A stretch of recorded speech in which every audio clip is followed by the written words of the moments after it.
Saudari-saudaraku yang terkasih, berjumpa kembali bersama saya Inspirasiku di Antara.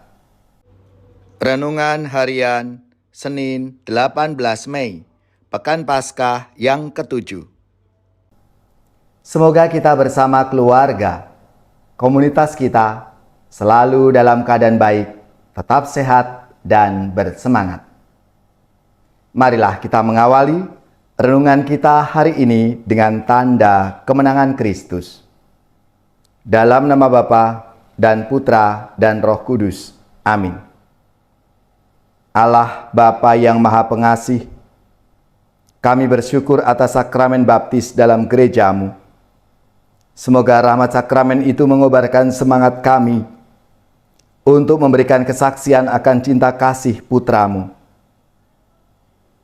Curahkanlah Roh Kudus-Mu atas kami, agar kami mematuhi kehendak-Mu dengan setia dan mengamalkannya dalam hidup kami setiap hari.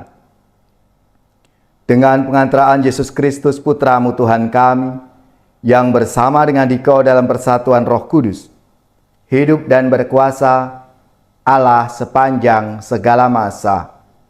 Amin. Dalam nama Bapa dan Putra dan Roh Kudus. Amin. Inspirasi kita hari ini dari Injil Suci menurut Yohanes bab 16 ayat 29 sampai 33. Marilah kita baca bersama-sama dan kita renungkan.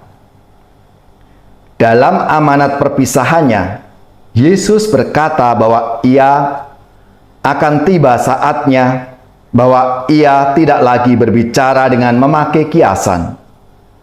Maka para murid berkata kepada Yesus, "Lihat, sekarang Engkau berkata-kata terus terang dan Engkau tidak memakai kiasan. Sekarang kami tahu bahwa Engkau mengetahui segala sesuatu dan tidak perlu orang bertanya kepadamu. Karena itu kami percaya bahwa Engkau datang dari Allah." Jawab Yesus kepada mereka, "Percayakah kamu sekarang? Lihat, saatnya datang, bahkan sudah datang, bahwa kamu dicerai-beraikan masing-masing ke tempatnya sendiri, dan kamu meninggalkan aku seorang diri. Namun aku tidak seorang diri, sebab Bapa menyertai aku. Semuanya itu kukatakan kepadamu supaya kamu beroleh damai sejahtera dalam aku. Dalam dunia kamu menderita penganiayaan, tetapi kuatkanlah hatimu. Aku telah mengalahkan dunia." Demikianlah sabda Tuhan. Terpujilah Kristus.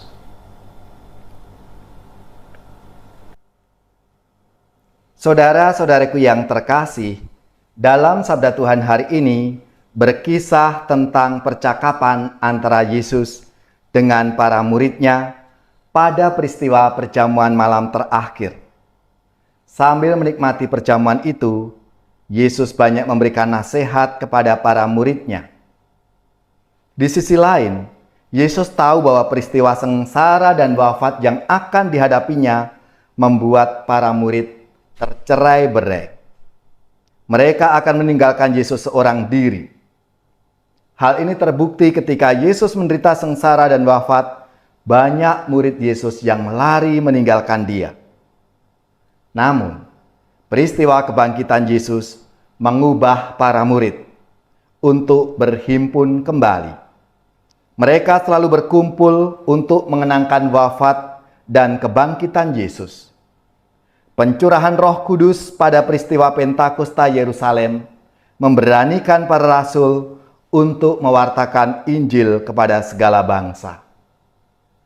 Saudari-saudaraku yang terkasih, minggu-minggu ini adalah minggu-minggu penantian akan pencurahan Roh Kudus yang dijanjikan oleh Yesus itu.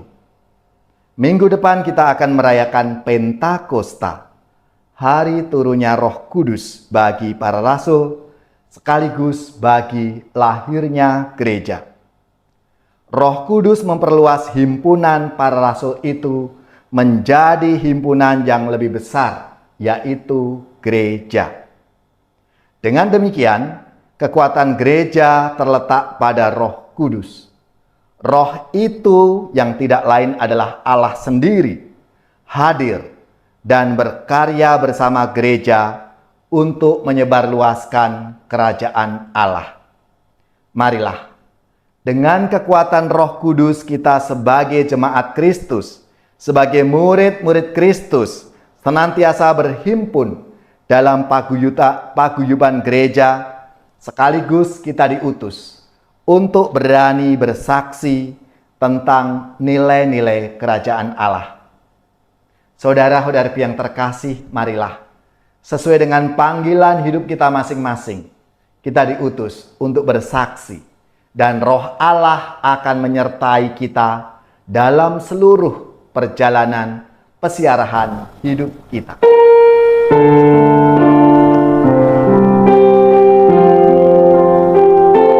Datanglah Tuhan, datanglah,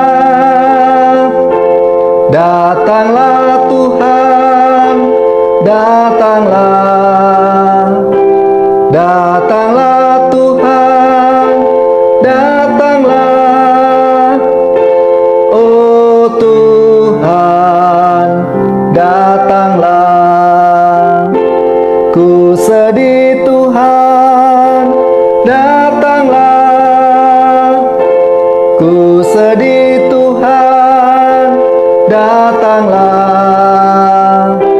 ku sedih Tuhan, datanglah, oh Tuhan, datanglah, ku nyanyi Tuhan, datanglah, ku nyanyi Tuhan, datanglah,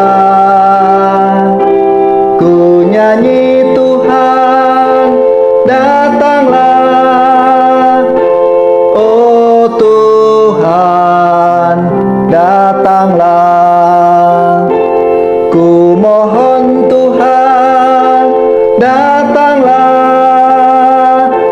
ku mohon Tuhan, datanglah,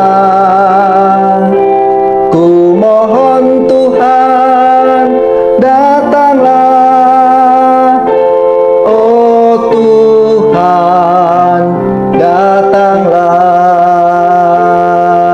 Saudari-saudaraku yang terkasih, marilah kita siapkan hati kita untuk menerima berkat Tuhan.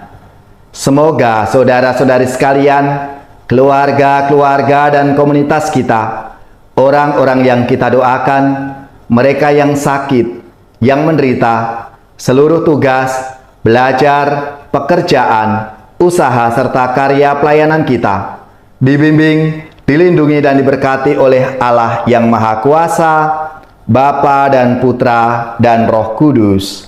Amin.